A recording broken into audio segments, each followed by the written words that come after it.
Hello, I'm Travis Fig, and this is How Do You Figure, the show about whatever I want.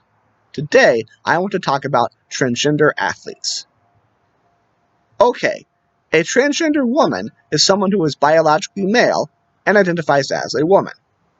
A transgender man is someone who is biologically female and identifies as a man. This contrasts with cisgender men and women.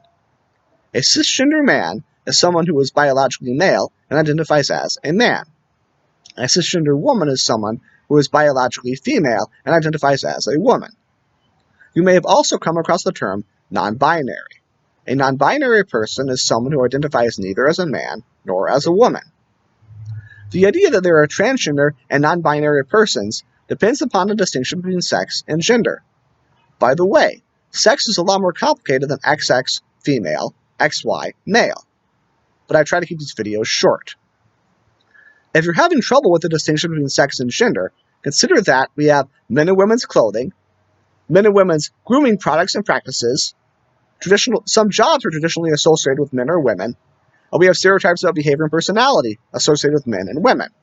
On reflection, little to none of this has anything to do with biology.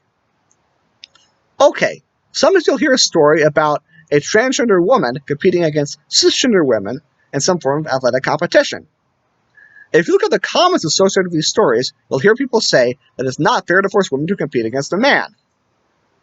Now, the concern here is ostensibly about fairness, but the way it's stated denies transgender people their identities. Now, I can kind of see the reasoning here. Males and females are biologically different, which makes a difference in many athletic competitions. And if we say that transgender women are women, it would seem like we have to let them compete against cisgender women. But actually, this reasoning is flawed. We could divide athletes based upon sex instead of gender. We could divide athletes based upon sex, except for those who have undergone certain forms of hormone therapy. We could divide athletes based on other characteristics entirely. Now, I'm not necessarily endorsing any of these proposals. What I'm pointing out is that we can make athletic competitions more fair without denying trans people their identities. Now, transgender women competing against cisgender women in athletic competitions is just one example where people claim that transgender women are really men trying to encroach upon women's spaces. And I think a similar distinction can be useful here. Historically, we have not done a very good job of distinguishing between sex and gender. We have, for many purposes, divided the world into men's areas and women's areas. But in doing so, we've probably conflated sex and gender in many cases. In some situations, it is better to divide things up into men's and women's, based on gender. In other cases, it is better to divide things between males and females, based on sex.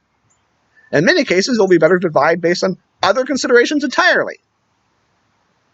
The point is, a lot of people's concerns can be met without denying transgender people their identities.